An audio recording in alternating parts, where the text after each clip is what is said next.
The basic scam is simple. Put a country in debt either by its own indiscretion or through corrupting the leader of that country. Then impose conditionalities or structural adjustment policies, often consisting of the following. Currency devaluation. When the value of a currency drops, so does everything valued in it. This makes indigenous resources available to predator countries at a fraction of their worth. Large funding cuts for social programs. These usually include education and healthcare, compromising the well-being and integrity of the society, leaving the public vulnerable to exploitation. Privatization of state-owned enterprises. This means that socially important systems can be purchased and regulated by foreign corporations for profit. For example, in 1999, the World Bank insisted that the Bolivian government sell the public water system of its third largest city to a subsidy of the U.S. corporation Bechtel. As soon as this occurred, water bills for the already impoverished local residents skyrocketed. La posibilidad de que en 2025 2/3 partes de la población mundial no tengan acceso a agua potable ha provocado las primeras confrontaciones por el control del recurso más básico del planeta. Cuando Bolivia intentó refinanciar los servicios públicos del suministro de agua en su tercera ciudad más poblada, el Banco Mundial exigió que se privatizaran. Así es como la corporación Bechtel de San Francisco obtuvo el control de toda el agua de Cochabamba, incluso de la que cae del cielo. Esta ley, este contrato, prohibían a la gente acumular el agua de la lluvia. Por lo tanto, el agua de la lluvia también se privatizaba. La factura de agua le daba un valor legal a la empresa para que pueda apropiarse de su propiedad, de su vivienda, rematando la misma.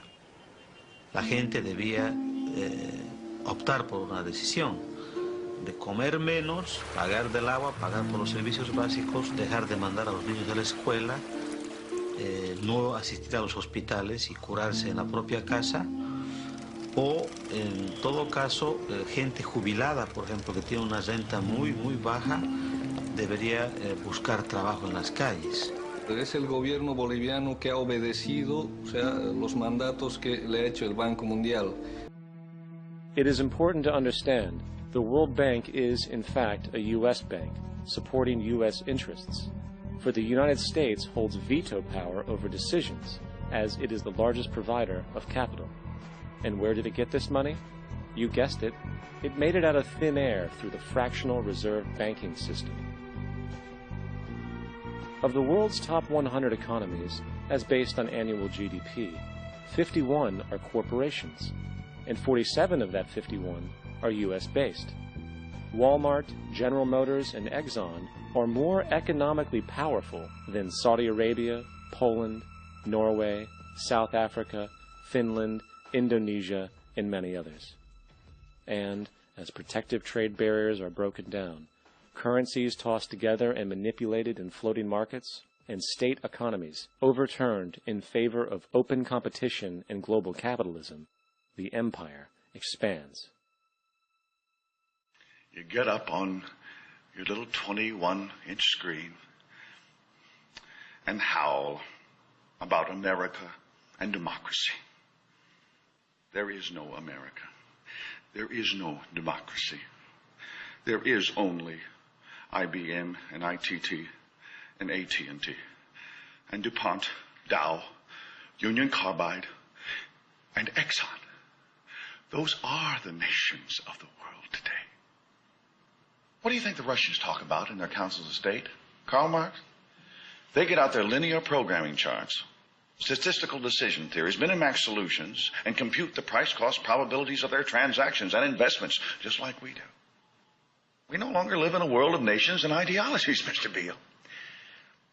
The world is a college of corporations, inexorably determined by the immutable bylaws of business. The world is a business, Mr. Beale.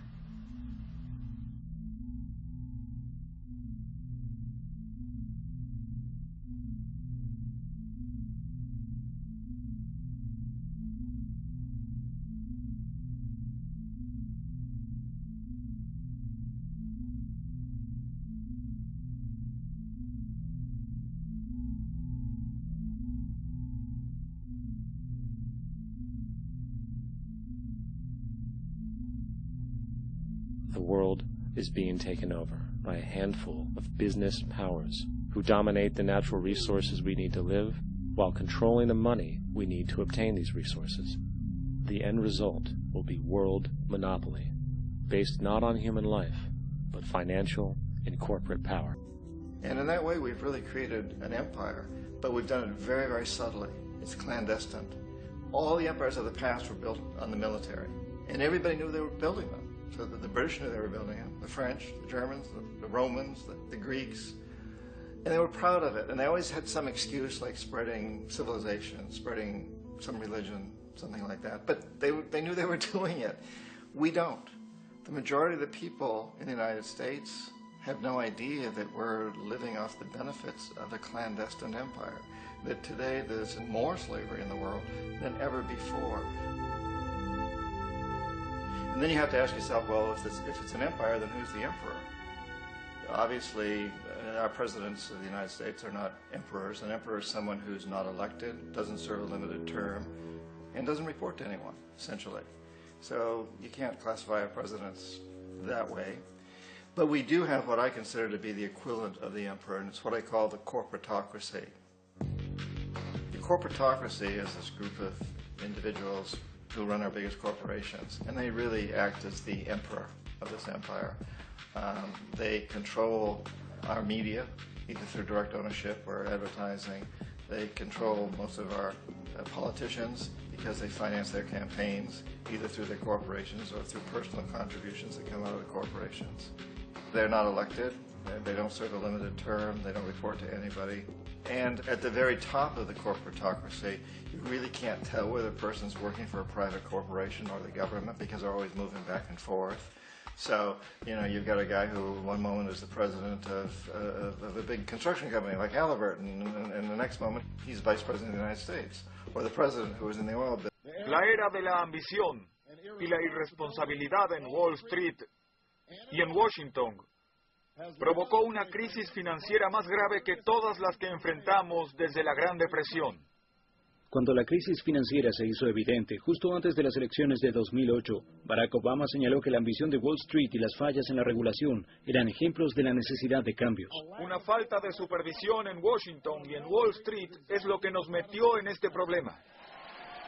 Luego de asumir la presidencia, Obama habló de la necesidad de reformar la industria financiera. Necesitamos regular el riesgo sistemático, más requisitos de capital, una protección financiera al consumidor y cambiar la cultura de Wall Street. Pero cuando por fin se pusieron en práctica a mediados de 2010, las reformas financieras del gobierno fueron débiles. Y para algunas cuestiones críticas, como la de las calificadoras de riesgo, la de los lobistas y la de las compensaciones, ni siquiera se propuso algo significativo. Mi opinión sobre Obama y la reforma regulatoria la resumo en una sola palabra: ja. Hubo muy pocas reformas. ¿Por qué? Es un gobierno de Wall Street. Obama eligió a Timothy Geithner como secretario del Tesoro. Geithner era el presidente de la Reserva Federal de Nueva York durante la crisis y fue uno de los que decidió pagar a Goldman Sachs 100 centavos por dólar por su especulación con las hipotecas. Cuando Tim Geithner testificaba para ser confirmado como secretario del Tesoro, dijo: "Nunca fui de una entidad reguladora". Eso me indica que no entendía su trabajo como presidente de la Reserva Federal de Nueva York. Timothy Geithner no aceptó ser entrevistado para esta película. El nuevo presidente de la Reserva Federal de Nueva York es William C. Dudley, el ex economista principal de Goldman Sachs, que escribió el estudio con Glenn Hubbard elogiando los derivados. El jefe de gabinete de Geithner es Mark Patterson, ex lobista de Goldman y uno de los principales asesores de Louis Sachs, que supervisaba Tricadia, una de las compañías que más apostaban por el fracaso de las hipotecas que ellos mismos vendían. Como director de la Comisión del Comercio en Futuros sobre Mercancía, Obama eligió a Gary Gensler, un ex ejecutivo de Goldman Sachs que había ayudado a prohibir la regulación de derivados. Para la Comisión de Bolsa y Valores, Obama eligió a Mary Shapiro, la ex directora de FINRA, el ente autorregulatorio de la industria de la banca de inversión. El jefe de gabinete de Obama, Rahm Emanuel, ganó $320 millones como miembro del directorio de Freddie Mac. Tanto Martin Feldstein como Laura Tyson son miembros del Consejo para la Reconstrucción Económica de Obama. Y el principal asesor económico de Obama es Larry Summers. Los asesores económicos más importantes son las mismas personas que construyeron la estructura. Cuando quedó claro que Summers y Geithner iban a ser importantes asesores, primero supe que se mantendría el status quo. La presidencia de Obama no reguló las compensaciones bancarias, incluso cuando los líderes extranjeros actuaron.